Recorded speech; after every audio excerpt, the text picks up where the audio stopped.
All right, it's a beautiful Wednesday morning. Happy Eid al-Mulud. Good morning. Thank you for joining us on TVC Breakfast. I am Veronica Dan-Ikpoyi, and this morning I have Kemi Folademo joining me on set. Kemi, Veronica, happy public holiday. Happy Eid al-Mulud. I'll go with the first. Happy public holiday. Okay, it's still a happy public holiday, even though we're here working as usual. Absolutely. Well, it's the celebration, the holiday rather, is commemorating the birth of the Holy Prophet, and as such, we have to observe a public holiday for those who are Muslim faithful. But then today we have an array of issues that we will be looking at, from the NLC strike to talking points on the papers, especially the aspect of the Zamfara students that were rescued. They were, sharing their ordeal on some of the papers this morning. And then we're also going to look at Edo State governorship election coming up in 2024.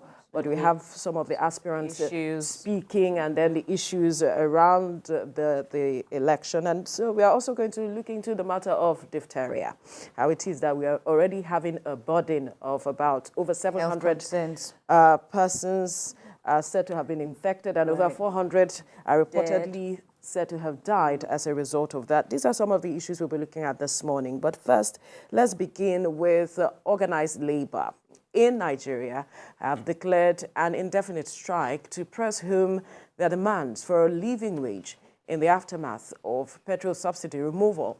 The Nigeria Labour Congress and the Trade Union Congress say they have begun mobilization of their affiliate unions as they call on well-meaning citizens to wade in. TVC News' Joke Adisa has details. After weeks of engagement between the leadership of the two leading labor unions and the federal government, the center failed to hold. Both labor centers had met with the government a couple of times, but NLC and TUC consistently urged the government to show more commitment towards alleviating the suffering of the people. To express its dissatisfaction, NLC embarked on a two-day warning strike as it handed government a 21-working-day timeline to meet its demands. All along, TUC expressed hope in government's ability to respond to the demands, which include new minimum wage, support for compressed natural gas initiative, fixing of nation's refineries, and end to importation of fuel, exemption of low-income earners from tax, and resolution of the NURTW and Retian crisis.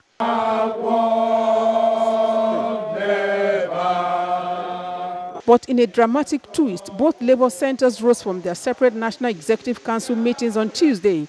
Speaking in one voice, they accused the government of insensitivity.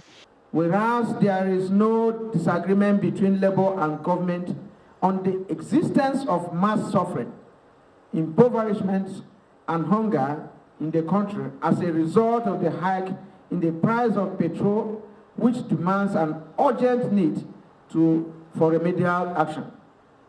The government has totally abdicated this responsibility and has shown gross unwillingness to act, abandoning Nigerian people and workers to excruciating poverty and affliction.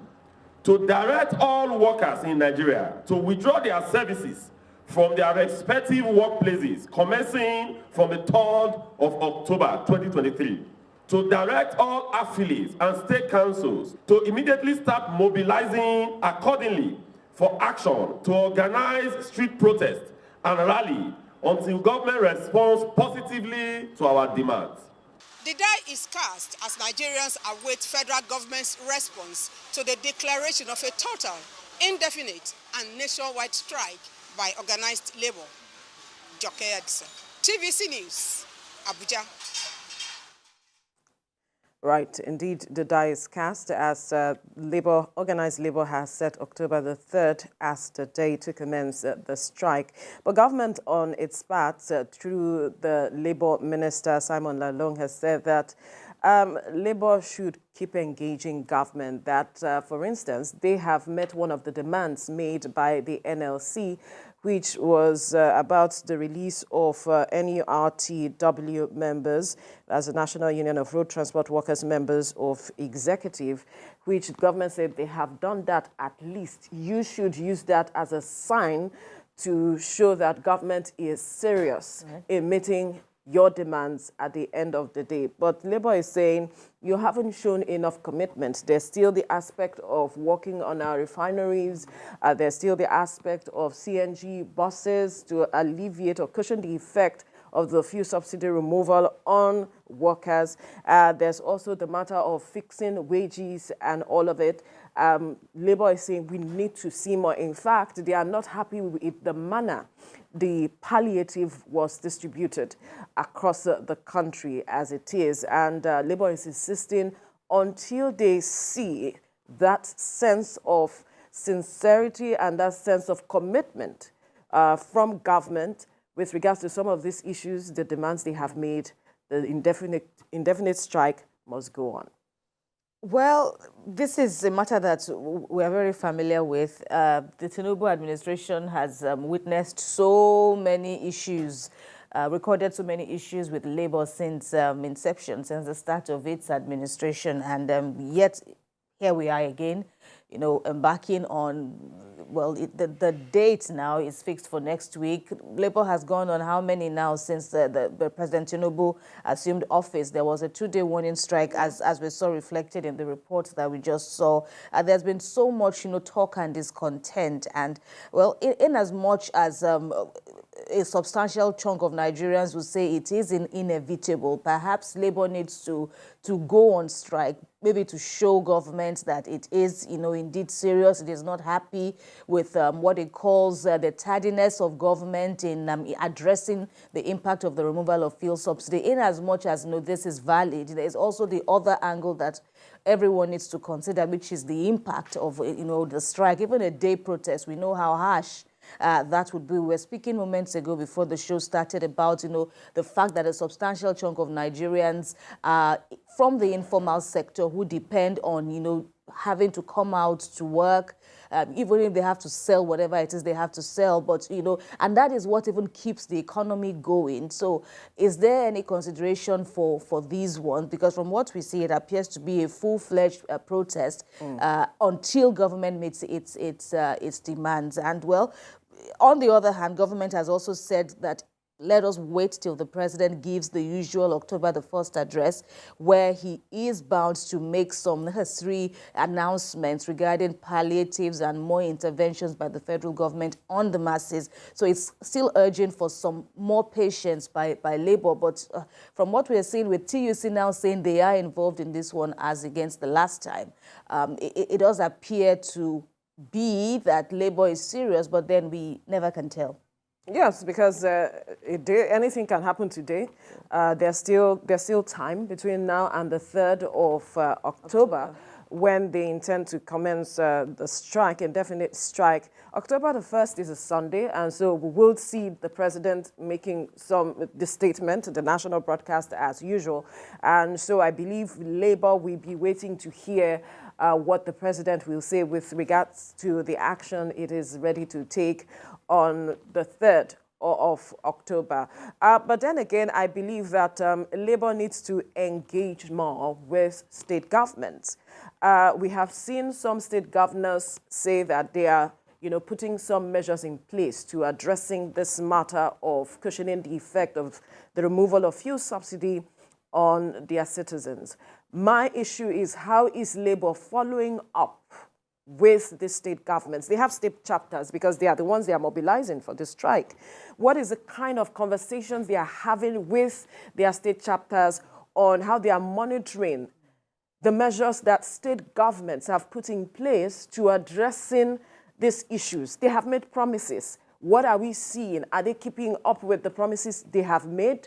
No, these are some of the issues that I feel that Labour needs to look into as against just calling for a strike? Yes, you are making demands. You have a right to make demands.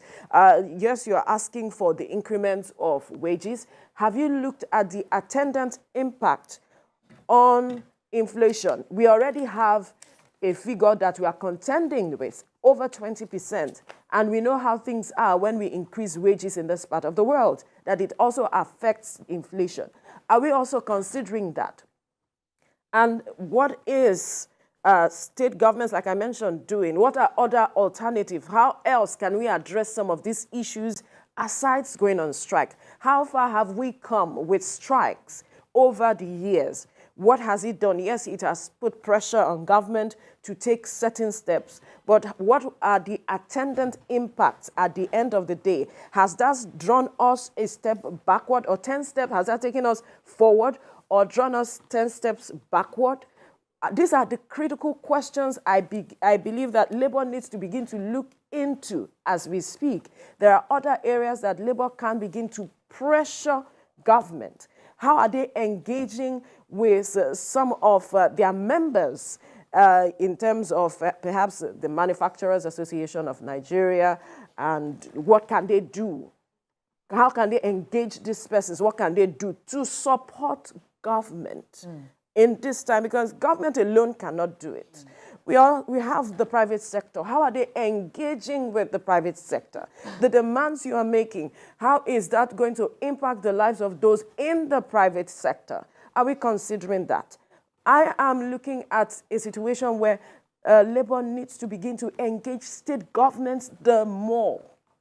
What are they doing for their citizens? They are closest to the people as it is. States that have made promises, what are they doing? How? Because they all have allocation. As we speak, what can you do for your citizens? These are the kinds of engagement I want to see from NLC. And these are very valid points. The issue of engagement, in as much as Labour is accusing government of not responding to its calls, there's been this back and forth, as we noted earlier. But the issue of engagement, consultations, as well as trust is, these are very critical factors. Government also must be seen, to not have the trust deficit at this point, because when you look at it, these are rather critical issues that, that Labour is speaking about. Of course, the government too is talking, in this regard, but one would expect that we would have genuine consultations, genuine communication strategies between and transparency. Yes, and transparency too. All this can never be, overemphasized, that whenever these meetings are held, people need to be sure, people on the outside need to be sure that government means well, that Labour, constructively puts government on its toes and gets them to, reveal more than they may have been, saying before now, because these are critical issues. There is inconvenience, there is hardship, and, government is talking, but government would also need to speak more. And now the lieutenants, ministries have started running, all this while, the attention has more or less shifted to the ministries, especially labor and productivity. But of course, the buck stops at the table of the president. And you made a fine point about, states. Now, okay, yes, Labour is all over the country, is a national body, and so naturally engagements would start or be prioritized with the federal government. But yes, there is need for state governments. But then the reality on ground is that in some states now, NLC would seem to be rather weak or thereabout, and say, okay, we seem to have a very good relationship with the federal with the state government. So how is that relationship that may also impacting the lives of the citizens? And that will also water down the core objectives of Labour, when they are now rubbing shoulders with government appropriately or inappropriately, depending on where you stand. So there are so many issues that Labour itself would need to address, clean house, as people would call it, before we know that they truly are serious.